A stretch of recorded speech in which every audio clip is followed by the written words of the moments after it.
Aku adalah pegawai negeri yang jarang masuk. Aku rentenir. Aku tak peduli jeritan orang miskin. Saya adalah seorang maling. Banyak uang racat yang saya ambil. Ampuni aku ya Allah. Ampuni aku. Saya pelajar agama yang suka menyalahkan orang lain dan menganggap diri saya benar. Saya menyesal jadi penyambung ayam dan main slot. Bisikan fitnah, caci maki, dan tawa jahat. Setiap kata dustamu menjadi tusukan abadi. Kembalikan aku. Aku takkan berzina dan mengkhianati pasanganku. Saya suka pinjam duit, tapi emosi kalau ditagih. Saya adalah ibu-ibu FB Pro yang malas masak dan cuci baju. Assalamualaikum warahmatullahi wabarakatuh. Pada kesempatan kali ini, kita akan membahas fenomena yang sangat serius dan aktual, yaitu munculnya fitnah di akhir zaman. Fitnah ini bukan sekadar istilah kosong, melainkan kenyataan yang semakin nyata di sekitar kita. Rasulullah Shallallahu Alaihi Wasallam telah mengingatkan tentang masa-masa ketika kebenaran dan kebatilan akan sulit dibedakan, dan berbagai ujian berat akan menguji keimanan umat manusia. Hadis beliau menyatakan, akan datang kepada manusia tahun-tahun penuh tipu daya. Saat itu pendusta dipercaya, sementara yang jujur dianggap pendusta. Pengkhianat diberi amanah, sementara yang amanah justru dianggap pengkhianat. Hadis riwayat Ahmad. Pernyataan ini mengingatkan kita bahwa di tengah kemajuan teknologi dan arus informasi yang deras, banyak orang dapat tersesat tanpa menyadari kebenaran yang sebenarnya. Melalui video ini, kita akan mengupas tuntas tanda-tanda fitnah akhir zaman, serta langkah-langkah strategis untuk menghadapinya. Mari kita mulai dengan memahami lebih dalam mengenai tanda-tanda tersebut. Tanda-tanda munculnya fitnah akhir zaman. Pada zaman modern ini, kita sudah dapat melihat sejumlah tanda yang sesuai dengan peringatan Rasulullah Shallallahu Alaihi Wasallam. Berikut ini adalah beberapa tanda utama yang menunjukkan bahwa kita sedang berada di ambang fitnah akhir zaman. 1. Kaburnya batas antara kebenaran dan kebatilan. Teknologi informasi telah membawa banyak manfaat, namun di balik itu terdapat penyalahgunaan. Informasi yang tersebar melalui media sosial, berita, dan berbagai platform digital seringkali mengalami distorsi. Fakta diputarbalikkan sehingga narasi kebatilan disajikan seolah-olah benar. Banyak orang yang kehilangan kemampuan untuk membedakan mana yang hak dan mana yang batil, karena mereka tidak lagi mengacu pada sumber ilmu yang benar. Tanpa fondasi pengetahuan yang kokoh, setiap orang mudah terjebak dalam propaganda yang menyesatkan. 2. Merosotnya moral dan hilangnya rasa malu. Dalam beberapa dekade terakhir, nilai-nilai moral dan etika yang dahulu sangat dijunjung tinggi mulai terkikis. Dulu perasaan malu merupakan salah satu penjaga hati agar tidak melakukan perbuatan dosa. Kini, perilaku menyimpang seperti zina, riba, dan penyalahgunaan berbagai zat telah menjadi hal yang lumrah. Bahkan, perilaku tersebut seringkali disajikan dengan cara yang glamor dan menarik, sehingga banyak yang menganggapnya sebagai gaya hidup modern. Hadis Nabi Shallallahu Alaihi Wasallam yang mengatakan, jika kamu tidak malu, maka berbuatlah sesukamu. Hadis riwayat Bukhari. Menjadi cermin betapa lemahnya pengekangan moral yang seharusnya menjadi benteng keimanan. 3. Kepemimpinan yang tidak amanah dan meningkatnya ketidakadilan. Pada zaman ini, kita sering melihat bagaimana pemimpin di berbagai negara lebih mementingkan kepentingan pribadi dan golongan daripada kesejahteraan rakyat. Ketika pemimpin tidak menjalankan amanah dengan benar, kezaliman dan korupsi pun merajalela. Keputusan-keputusan yang diambil seringkali mengorbankan nilai-nilai keadilan dan kebenaran. Fenomena ini membuat kepercayaan masyarakat terhadap institusi pemerintahan semakin menurun dan menimbulkan keresahan yang mendalam. 4. Hidup hanya berfokus pada dunia dan materi. Modernisasi telah membawa perubahan gaya hidup yang menekankan pencapaian materi dan kenikmatan duniawi. Banyak yang terobsesi dengan kekayaan, popularitas, dan kesenangan sementara, sehingga lupa bahwa kehidupan dunia hanyalah sementara. Praktik-praktik ekonomi yang melanggar prinsip-prinsip syariah, seperti riba, justru dianggap normal. Kecenderungan untuk mengutamakan dunia atas akhirat merupakan peringatan bahwa manusia telah mulai melupakan tujuan hidup yang sejati, yaitu beribadah kepada Allah Subhanahu wa Ta'ala dan mempersiapkan kehidupan setelah mati. 5. Kemunculan fitnah Dajjal. Fitnah Dajjal merupakan salah satu peringatan terbesar yang disampaikan oleh Nabi Shallallahu Alaihi Wasallam. Dajjal digambarkan sebagai sosok yang akan datang dengan kekuatan dan tipu daya luar biasa yang dapat menipu banyak orang, terutama mereka yang imannya belum kuat.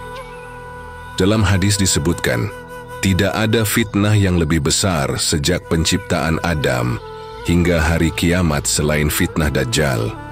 Hadis riwayat Muslim. Meski kemunculan Dajjal secara fisik belum dapat dipastikan oleh waktu, tanda-tandanya sudah terlihat dari fitnah-fitnah yang semakin meluas di berbagai lini kehidupan. Lebih jauh lagi, fenomena fitnah ini tidak hanya mempengaruhi tatanan sosial dan politik, tetapi juga merasuk ke dalam kehidupan pribadi setiap individu. Kelemahan dalam memfilter informasi, tergoda oleh gaya hidup konsumtif, serta ketidakmampuan dalam mempertahankan nilai-nilai spiritual merupakan tantangan yang harus dihadapi dengan kesungguhan. Cara menghadapi fitnah akhir zaman.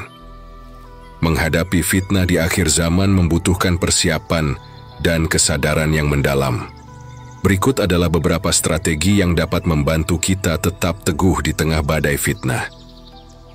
Pertama, berpegang teguh pada Al-Quran dan Sunnah. Landasan utama dalam kehidupan seorang Muslim adalah Al-Quran dan Sunnah Nabi Shallallahu Alaihi Wasallam. Kedua sumber ini merupakan pedoman yang tak ternilai untuk membedakan mana yang benar dan mana yang salah. Rasulullah Shallallahu Alaihi Wasallam bersabda, "Aku tinggalkan untuk kalian dua perkara. Kalian tidak akan tersesat selama berpegang teguh kepada keduanya, yaitu Kitabullah dan Sunnahku." Hadis riwayat Malik. Oleh karena itu, membiasakan diri membaca, memahami dan mengamalkan Al-Quran serta hadis adalah langkah fundamental untuk melawan pengaruh fitnah. Kedua, menjaga salat dan memperbanyak zikir. Salat adalah tiang agama yang tidak hanya merupakan kewajiban, tetapi juga pelindung dari berbagai godaan dunia. Allah berfirman, "Sesungguhnya salat itu mencegah dari perbuatan keji dan mungkar." Quran Surat Al-Ankabut ayat 45. Dengan melaksanakan salat secara rutin dan khusyuk, kita menjaga hubungan yang erat dengan Sang Pencipta. Selain itu, memperbanyak zikir membantu menenangkan hati dan menjaga fokus spiritual, sehingga tidak mudah terpengaruh oleh tipu daya yang ada di sekitar kita. Ketiga, selektif dalam memilih lingkungan dan informasi. Di era digital seperti sekarang, aliran informasi begitu deras dan bervariasi. Tidak semua informasi yang kita terima memiliki kebenaran yang sama. Oleh karena itu, penting untuk selektif dalam memilih sumber informasi dan lingkungan pergaulan. Jika lingkungan sekitar cenderung mempromosikan nilai-nilai yang menyimpang, carilah alternatif yang mendekatkan pada kebaikan. Demikian pula, batasi konsumsi media yang berpotensi menyesatkan dan cari sumber-sumber ilmu yang autentik serta mendidik. Keempat, mengasah kemampuan kritis dan memperdalam ilmu agama. Kita hidup di zaman di mana informasi dapat dengan mudah diakses. Namun, kecepatan informasi tidak selalu sejalan dengan kualitas kebenarannya.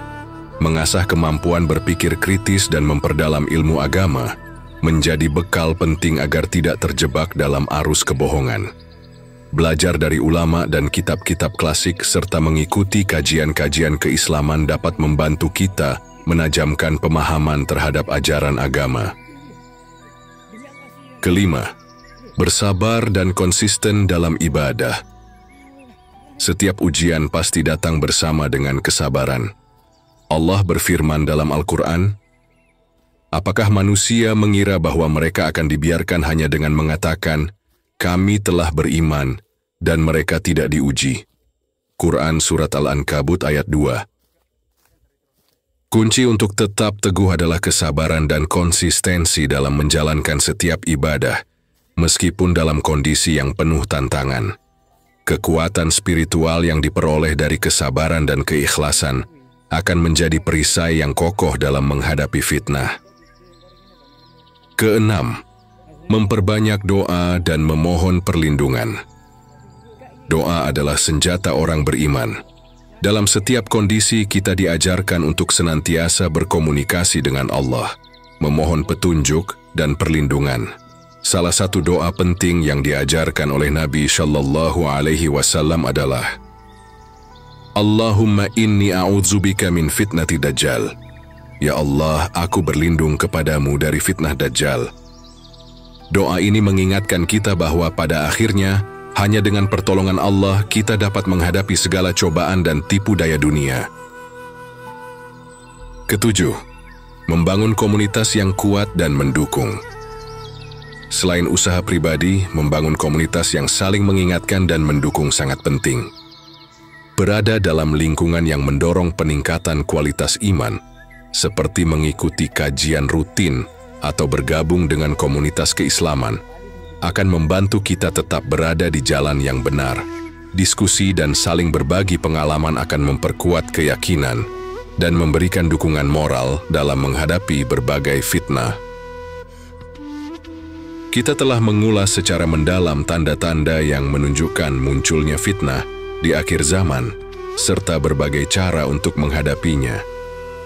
Meski tantangan zaman semakin kompleks, ingatlah bahwa setiap ujian selalu ada jalan keluarnya apabila kita berpegang teguh pada prinsip-prinsip Islam dan senantiasa mendekatkan diri kepada Allah. Terima kasih telah menyimak video ini hingga selesai. Jangan lupa like, share, dan subscribe channel ini agar kita dapat terus berbagi ilmu dan mendalami pemahaman tentang ajaran Islam. Semoga Allah senantiasa melindungi kita dari segala fitnah, menguatkan iman kita dan menuntun setiap langkah kita di jalannya. Amin ya Rabbal Alamin. Sahabat sekalian, pernahkah kita berpikir bagaimana akhlak kita di dunia digital? Apakah kita sudah menjaga etika dalam berbicara dan bersikap saat berinteraksi di internet? Di zaman ini, hampir semua orang memiliki akses ke internet. Setiap hari kita membaca berita, menonton video, berkomentar di media sosial, atau bahkan berdebat dengan orang yang tidak kita kenal. Tapi, apakah kita sudah benar-benar menyadari bahwa setiap kata yang kita tulis di internet akan dipertanggungjawabkan di hadapan Allah Subhanahu wa Ta'ala? Bagaimana Islam mengajarkan kita untuk berperilaku di media sosial? Apa dampak dari perkataan kita di dunia maya? Bagaimana cara kita menjaga etika agar internet menjadi tempat yang lebih baik? Di video kali ini kita akan membahas semuanya. Sebelum kita mulai, jangan lupa untuk like, subscribe, dan nyalakan lonceng notifikasinya agar sahabat tidak ketinggalan video-video bermanfaat lainnya. Mari kita mulai. Mengapa akhlak di dunia digital itu penting? Saudaraku, Islam mengajarkan kita untuk selalu menjaga lisan dan bersikap dengan baik terhadap sesama. Rasulullah Shallallahu Alaihi Wasallam bersabda, "Barang siapa yang beriman kepada Allah dan hari akhir, hendaklah ia berkata baik atau diam." Hadis riwayat Bukhari dan Muslim. Hadis ini mengajarkan kepada kita bahwa berkata baik bukan hanya diucapkan secara lisan, tetapi juga melalui tulisan. Namun, di era digital ini, kita seringkali merasa lebih bebas dalam berkomentar di internet. Padahal, Apa yang kita tuliskan di dunia maya adalah cerminan dari hati dan akhlak kita. Kita bisa memilih untuk menjadi seseorang yang menyebarkan kebaikan, atau sebaliknya, menyebarkan keburukan. Dampak buruk jika akhlak tidak dijaga di dunia digital. Mungkin kita menganggap bahwa menulis komentar kasar, menyebarkan gosip, atau berdebat di internet adalah hal yang biasa. Tetapi tahukah kita bahwa setiap kata dan tindakan kita di dunia digital memiliki dampak yang nyata?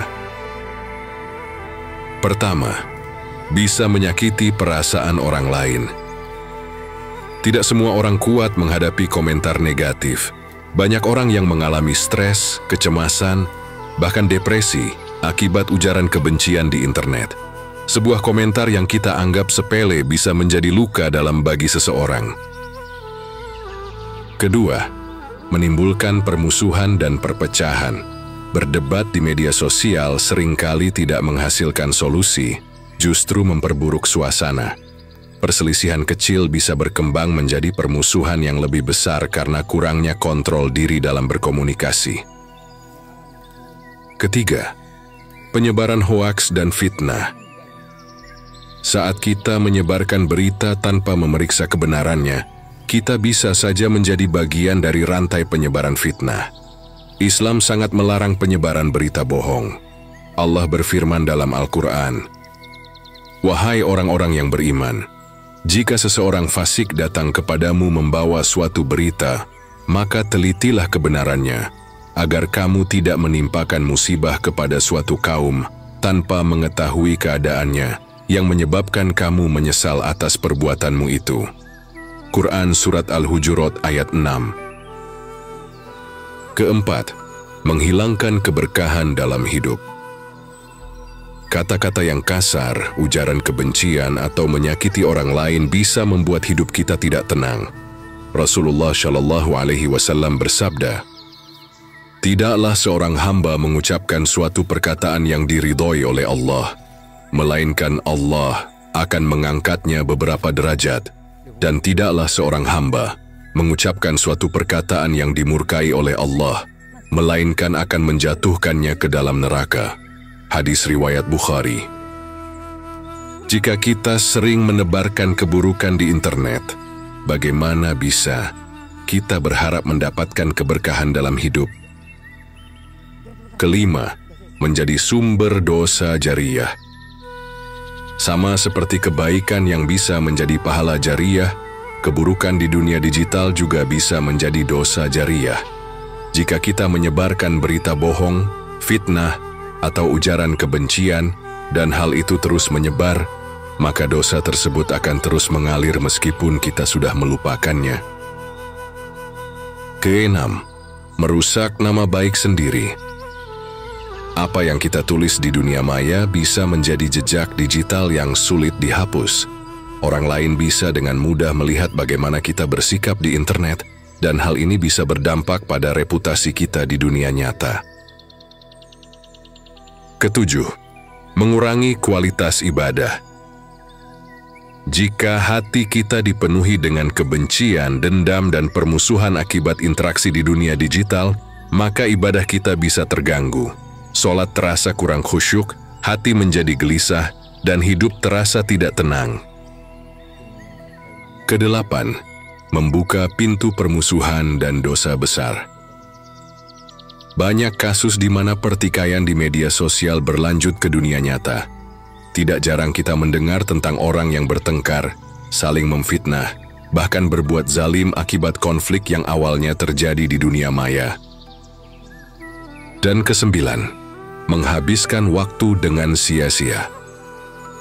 Seringkali kita sibuk berdebat, membalas komentar, atau mencari-cari kesalahan orang lain di internet, padahal waktu tersebut bisa digunakan untuk hal-hal yang lebih bermanfaat. Waktu adalah nikmat dari Allah yang harus kita manfaatkan dengan baik. Dengan semua dampak buruk ini, apakah kita masih ingin menggunakan internet dengan cara yang tidak baik? Mari kita introspeksi diri dan mulai menjaga akhlak kita di dunia digital. Karena setiap kata yang kita tulis akan dimintai pertanggungjawaban di hadapan Allah. Bagaimana cara menjaga akhlak di dunia digital? Lalu, apa yang bisa kita lakukan agar tetap berakhlak baik di dunia maya? Ada beberapa hal yang perlu kita perhatikan. Pertama, berpikir sebelum menulis. Sebelum kita berkomentar atau membagikan sesuatu, tanyakan pada diri sendiri. Apakah ini benar?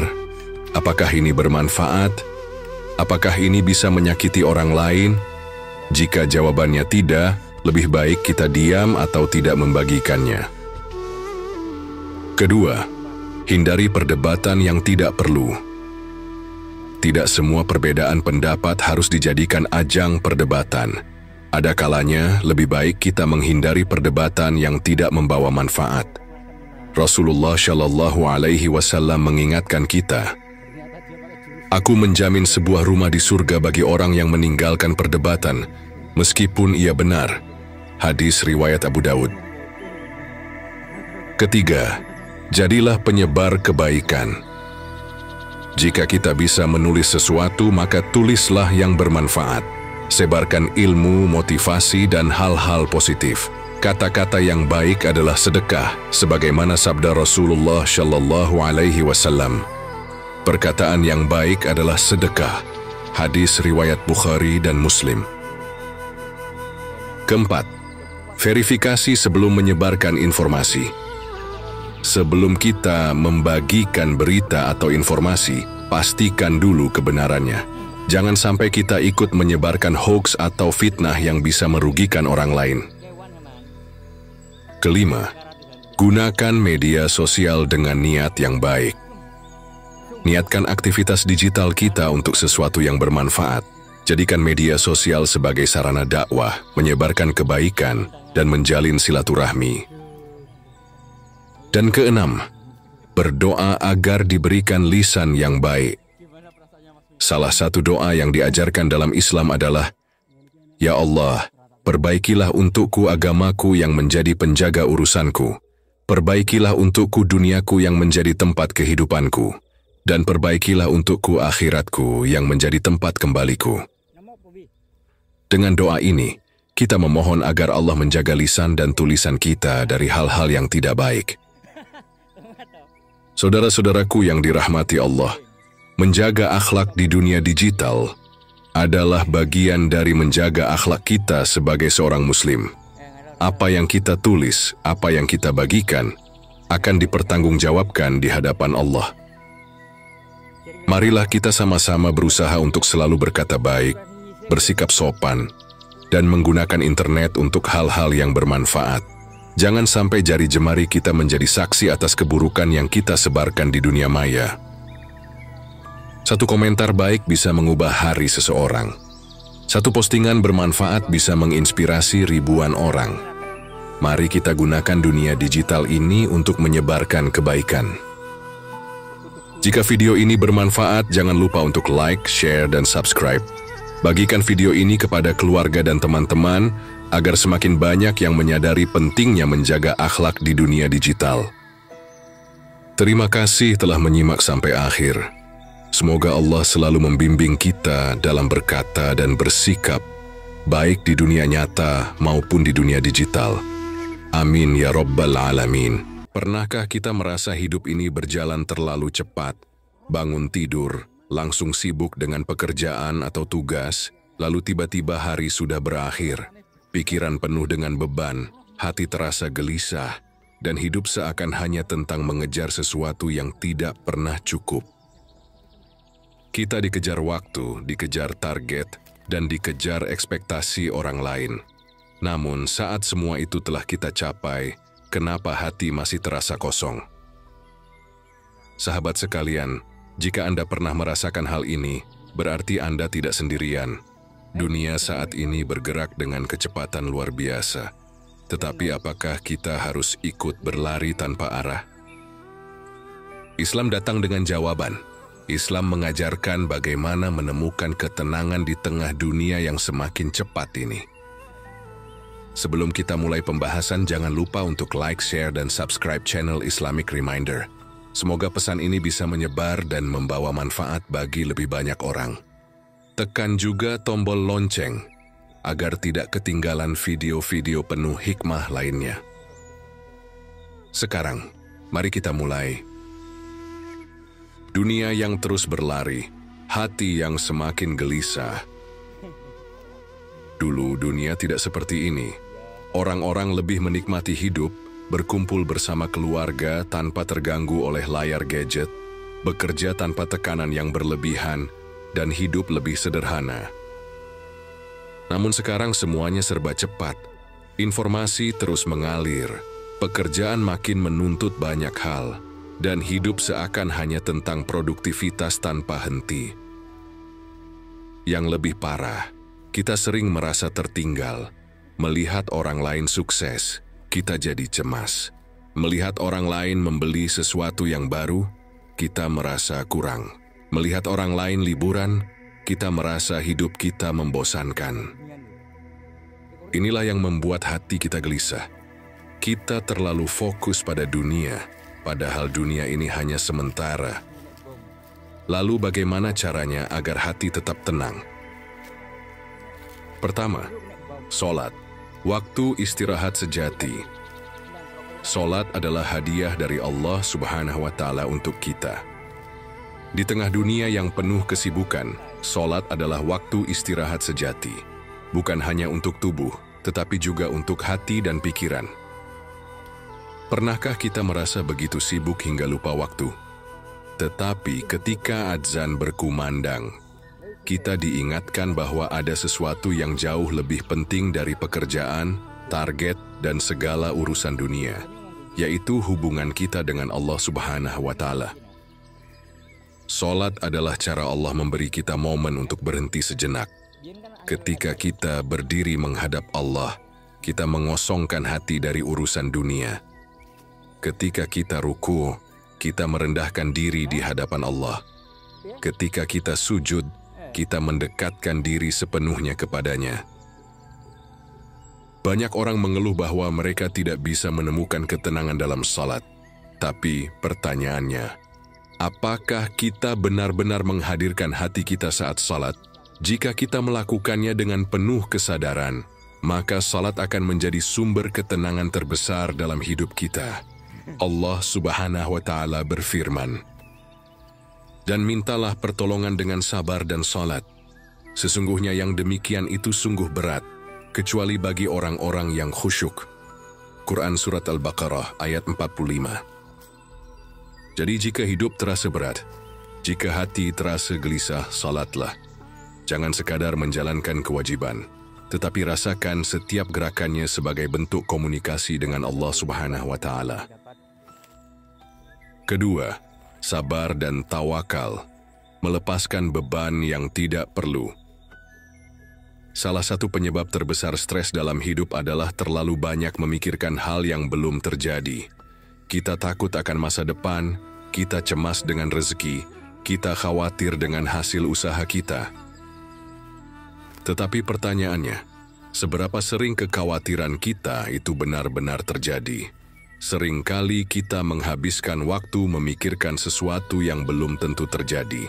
Padahal setiap hal di dunia ini sudah diatur oleh Allah. Allah Subhanahu wa Ta'ala berfirman, "Dan barang siapa bertawakal kepada Allah, niscaya Dia akan mencukupinya." Quran Surat At-Talaq ayat 3. Perhatikan alam sekitar kita. Burung keluar di pagi hari tanpa membawa bekal, tetapi selalu pulang dalam keadaan kenyang. Pohon tumbuh tanpa harus mencemaskan apakah hujan akan turun atau tidak, tetapi Allah tetap memberinya kehidupan. Kita manusia yang diberikan akal dan iman, justru seringkali merasa tidak cukup dan selalu khawatir. Mengapa? Karena kita kurang bertawakal. Tawakal bukan berarti tidak berusaha. Kita tetap bekerja, tetap berusaha. Tetapi setelah itu serahkan hasilnya kepada Allah Subhanahu wa Ta'ala. Jangan biarkan ketakutan akan hal-hal yang belum terjadi menguasai hati kita dan merampas ketenangan kita. Ketiga, mengurangi kesibukan yang tidak perlu. Banyak orang yang merasa sibuk tetapi sebenarnya tidak tahu apa yang sedang mereka kejar. Mereka sibuk bekerja, sibuk mengurus banyak hal, tetapi di dalam hati mereka tidak merasa bahagia. Pernahkah kita bertanya pada diri sendiri, apakah kesibukan ini benar-benar bermanfaat untuk akhirat saya? Coba kita renungkan. Berapa jam dalam sehari kita habiskan untuk scroll media sosial tanpa tujuan? Berapa banyak waktu yang kita buang untuk membandingkan diri dengan orang lain? Berapa banyak energi yang kita keluarkan untuk memikirkan omongan orang lain? Kita seringkali lupa bahwa waktu adalah nikmat yang tidak bisa dibeli kembali. Rasulullah Shallallahu Alaihi Wasallam bersabda, ada dua nikmat yang seringkali manusia lupakan, kesehatan dan waktu luang. Hadis riwayat Bukhari. Jika kita ingin hidup lebih tenang, kita harus mulai memilah kesibukan kita. Kurangi kegiatan yang hanya menguras energi tanpa manfaat. Fokus pada hal-hal yang membuat kita lebih dekat kepada Allah. Luangkan waktu untuk hal-hal yang menambah ketenangan, seperti membaca Al-Quran, berzikir, atau sekadar berbicara dengan orang-orang yang membawa kebaikan dalam hidup kita. Hidup yang sederhana akan membawa ketenangan yang lebih besar dibandingkan hidup yang sibuk tetapi tanpa arah. Dan keempat, mengingat akhirat bukan hanya dunia. Mengapa banyak orang merasa hidupnya berat? Karena mereka terlalu fokus pada dunia dan melupakan akhirat. Padahal dunia ini hanya sementara. Semua yang kita kejar hari ini, harta, jabatan, dan pujian akan ditinggalkan suatu hari nanti. Rasulullah Shallallahu Alaihi Wasallam bersabda, jadilah kamu di dunia ini seperti orang asing atau seorang musafir. Hadis riwayat Bukhari. Jika kita sadar bahwa dunia ini hanya persinggahan sementara, maka kita tidak akan terlalu terikat dengannya. Kita tidak akan terlalu sedih jika kehilangan sesuatu, karena kita tahu itu bukan milik kita selamanya. Kita tidak akan terlalu cemas tentang rezeki, karena kita tahu Allah sudah menyiapkan bagian kita. Kita tidak akan iri melihat orang lain lebih sukses, karena kita tahu kehidupan yang abadi adalah di akhirat. Rasulullah Shallallahu Alaihi Wasallam mengajarkan doa yang sangat indah. Ya Allah, jangan jadikan dunia sebagai tujuan utama kami, dan jangan jadikan ilmu kami hanya tentang dunia. Jika kita ingin hidup lebih tenang, kita harus melatih diri untuk lebih sering mengingat akhirat, karena semakin kita mendekat kepada Allah, semakin dunia ini terasa ringan di hati kita. Dunia ini memang semakin cepat, semakin sibuk, semakin penuh dengan tekanan.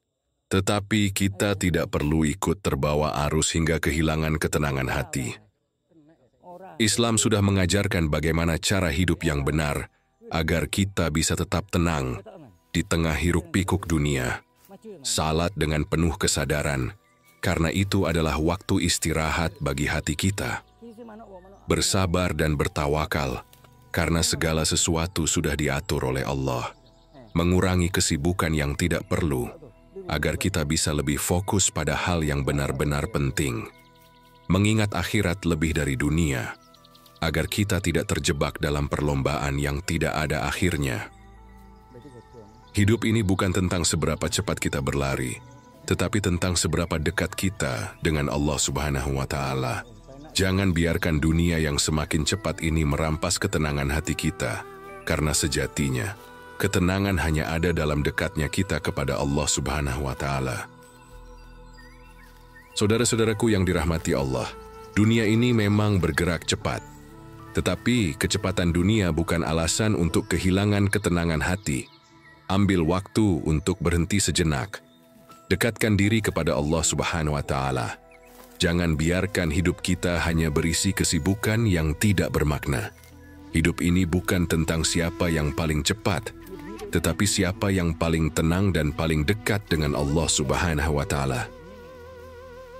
Jika video ini bermanfaat, jangan lupa untuk like, share, dan subscribe channel Islamic Reminder.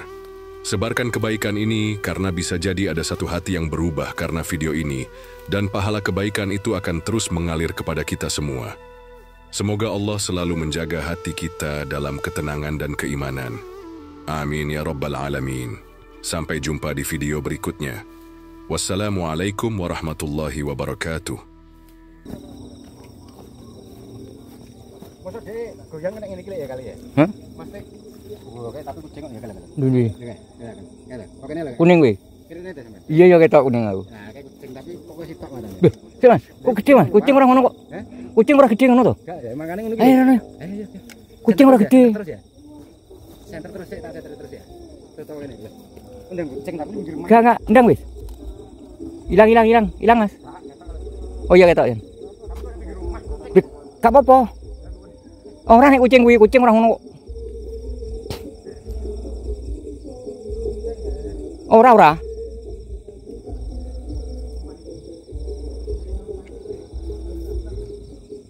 Pancet sian. Nek kucing bayu sian.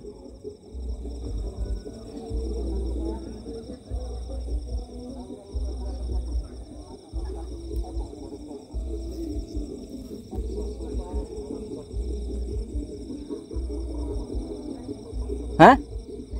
Kucing.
Apa? Heh? Iki kondi?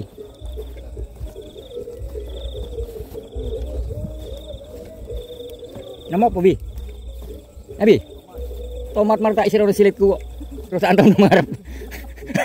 Tomat to. Lah iki tak aku nising. Terus juga tomat tak kayak ngresiki. Ngalor. Ya to, ngalor ndi. Jangan gede roh. Ikan kuburan jemput gitu. Kuburan tinggi saya gitu.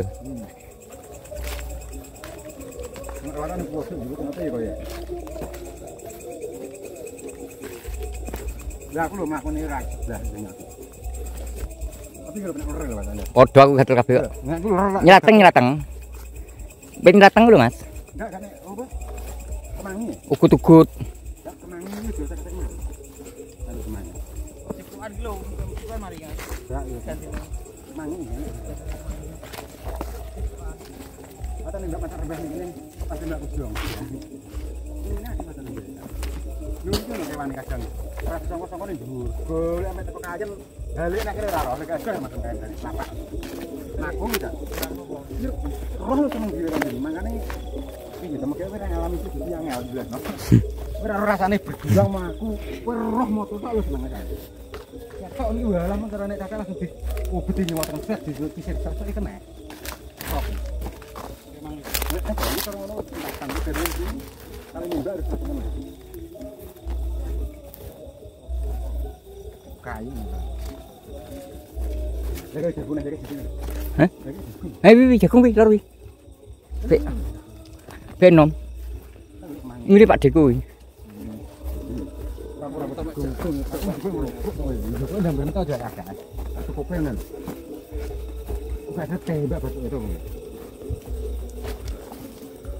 Ini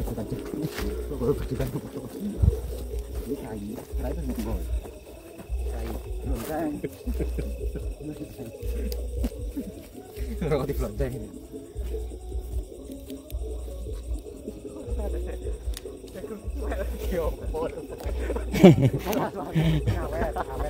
Iya, awet. Tapi ini kan kubu dah matone.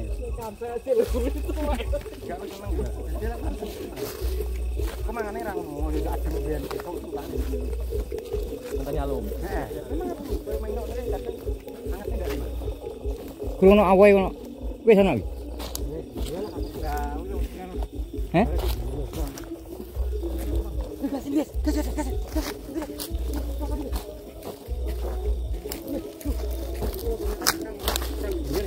Orang Bunian ya?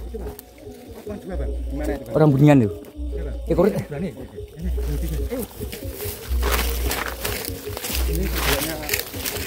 Ini nek bom. Bawa Majapahit ya? Ya, ini. Dan ini setelah kenapa Majapahit? Ini apa tahu? Ini dulu kena bom. Jeruk Bali. Ndang krokotil sak kulite. Ini namanya buah maja. Dan Majapahit itu diambil dari nama buah ini, teman-teman. Berarti ini non metos ya Mas ya, fakta ya? Oh, ini fakta. Fakta non metos teman-teman ya. Nah, ini buah maja ini rasanya pahit sekali. Oh. Makanya disebut maja pahit. Nah, dan ini makamnya para pundawanya ya, teman. Dan di jagungnya. Lagi survei, kena dibakar tuh. Tuh. Biar tidak naik njupuk banyu nganggo iki kok. Hah? Ayo njupuk banyu nganggo iki nak. Ya ada iki. Hah? Biar kan angel ember toh. Dibuat jerone. Heeh.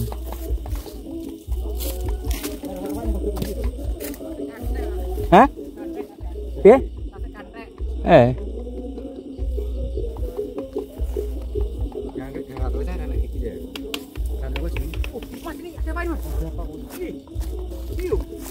Baygon. Kalau Anda mau bunuh diri silakan diminum. Ini sepatunya keren banget.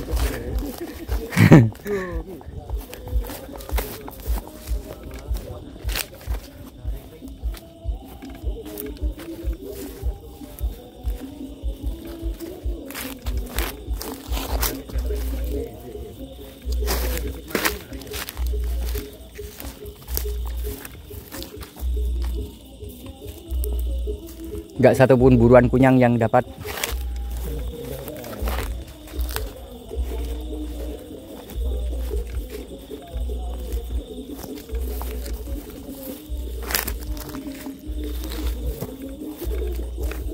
Kira kuburannya jero ini.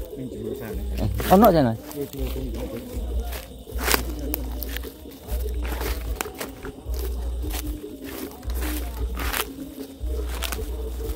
Iki rono kowe tekan jemput itu Mas Taslim. Gak tau, itu kuburan ini. Oh iya lek Kuburan kayak gitu. Ini kan nenek bro. Gak usah.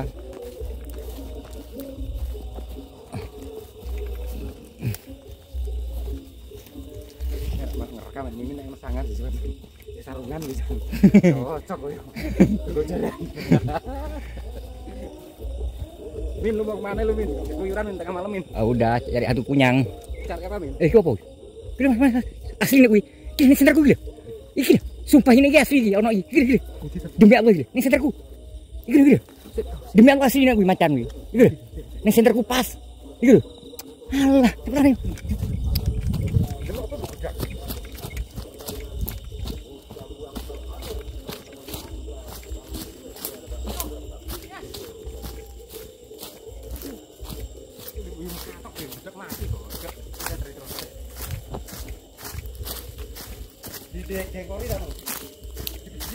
Hah? Asli kok kuwi. Ora kucing, aku paham Mas. Enggak didengkor iki nek mangane ra ketok matane. Langsung mengos kok. Langsung mengos. Ya iya. Langsung iki. Gak iki nerene gak mungkin. Nerene gak mungkin Rono. Nah aku nih Rono. Kamu udah pikir kali.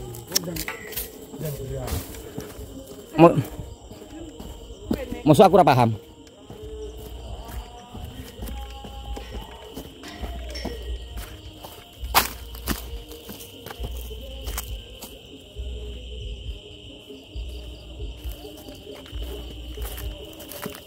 Ngantuk tak boleh ngubur kok. Kuburan namanya, kuburan. Matanya hijau. Aku yakin demit ini. Ora kewan. Kan kuburan itu. Pak Ali sing biduk nang kuburan iki. Jelas ketok, awake putih. Cuman nek diwarano nantok putih. Wujudnya putih.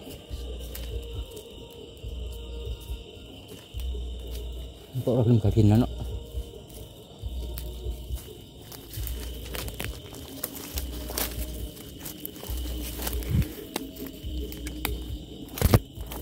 Kok nek kuning aku kucing. Nek anu ki abang mripate. Beda. Foto-foto murup tapi beda. Kucing semua kuning.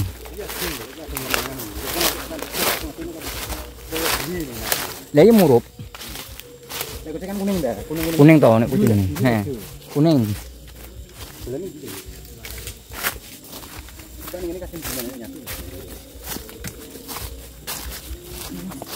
Ini buatnya keren ini. Mimin yang muda galak-galak ini. Ya jelas aja. Si Mimin itu selalu berpenampilan jiwa muda walaupun usia sudah tua. Karena apalagi tugas si Mimin ini menangkap hantu kunyang.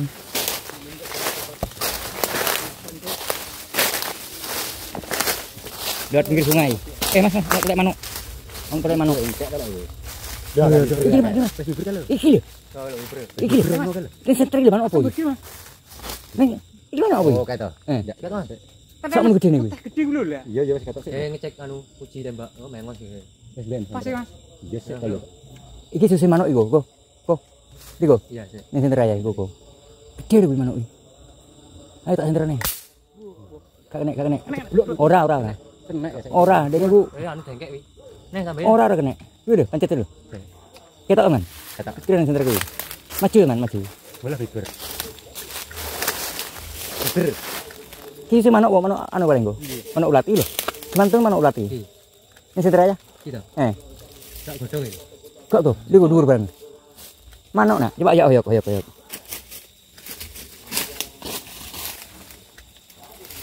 Godhong iki. Berarti godhong.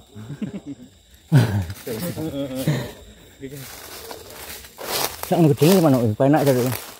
Kita tek-tek duduk telat iki. Yang betul orang. Masak, kita kena.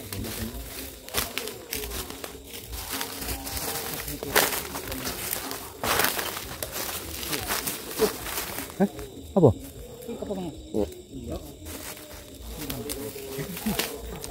Tak menawa tuwa. Ini lebih kan enak. Nyape turun dulu. Ini bengi turun ndur. Nyape. Kan nyape yang turun nek bengi nang anu. Ini dulu lah tahun ini sebuah harga lebih tebak. Ini tuh wis sudah. Ini kering ini. Kering ngambil.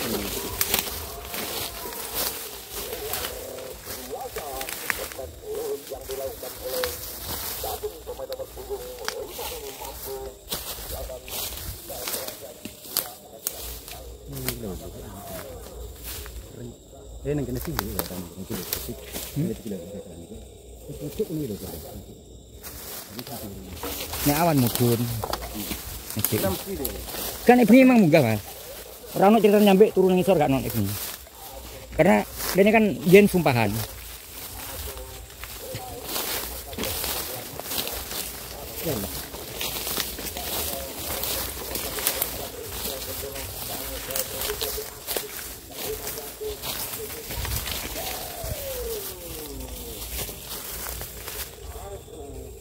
Nah, kadang mangkreng bermangkreng ya.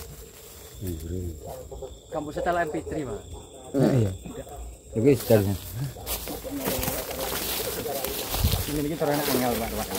Enak ning ning elu ya. Ini moro iki. Yang itu anu.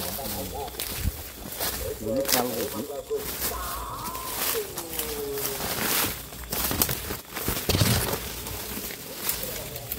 Ini kemaru lho gitu. Lho mung golek ruak-ruak.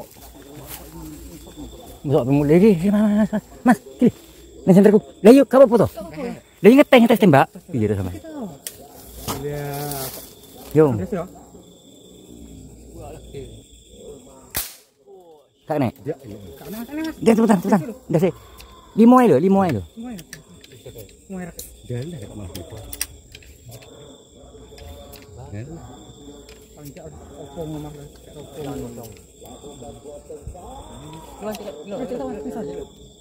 Lima ya. Itu iya. Sama jelas sih. Kita lewat ini. Ngumpulin ini macam kita bet. Enggak.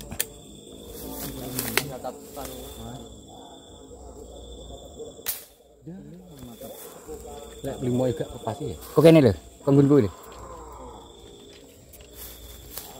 Maju tadi aman jelas.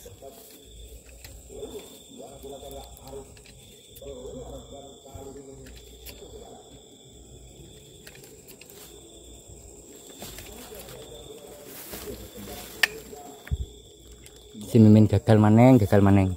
Ya dipecah kira-kira. Kira Min, ketok Min.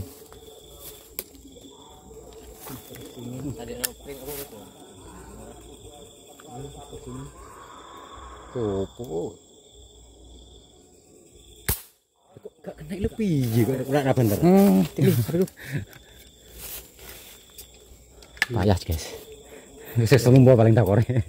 Tenan. Itu goyang. Apa? Pitu. Ini.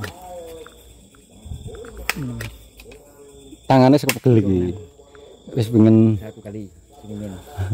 si Mimin acting guys, itu guys. Min, shoot Min. Ini Min lebih jelas Min. Nah. Shoot Min, silakan shoot Min.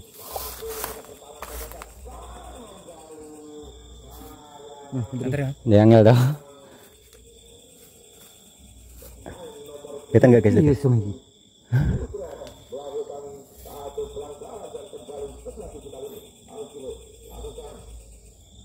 Kena silite guys, diancuk guys. Nah, aku nyekel game guys. Kok malah gesek gini. Kayak bau enak. Gak bingung kadang cek iki. Ora iso ya, ngomong mlaku kadang retinane iki. Apa? Kekre. Lah yo ini kadang berubah. Kuwi kan tak mlaku gitu. Kuwi alun-alun geser kadang. Makanya enggak gampang. Nggone tembak bareng kan hati-hati harus. Piye kuwi gaya? Gaya apa lu Min? Min. Oh, kok malah kena. Si Mimin luar biasa. Ternyata dia pakai jurus kunyuk melempar buah, guys. Pakai jurus kunyuk melempar buah baru kena, guys. Iya, bener. Diring nolak kali. Mlete Mimin. Mantan iki, Bos. Mantan maling. Diguyu. Iki guru nembak mengkurup aku. Lumah ka? Yang belajar nang aku tunggu beras 5 kilo keketan. Nih, dengerin tuh, guys. Yo, Ayo, piramati. penak wi. Udah kuat wi Don. Don kecil-kecil Don. Sekarang Don. Kena apa nih? Sekarang Don. Ini Mas. Kilo dikira yuk. Nah, itu. Senterin abi sentre. Kewan aman. Sekarang di sana Don. Oh, mangap lu pas bide nak. Iku aduh Mas. Sumpah tuh. Hah? Alam buah tuh kok. Yang gantian kok. Tantangan ini. Aduh. Ini indasmu. Gimana perasaannya Mas Min? Ini kena luak lalu rata tembak. Gitu ya. Oke.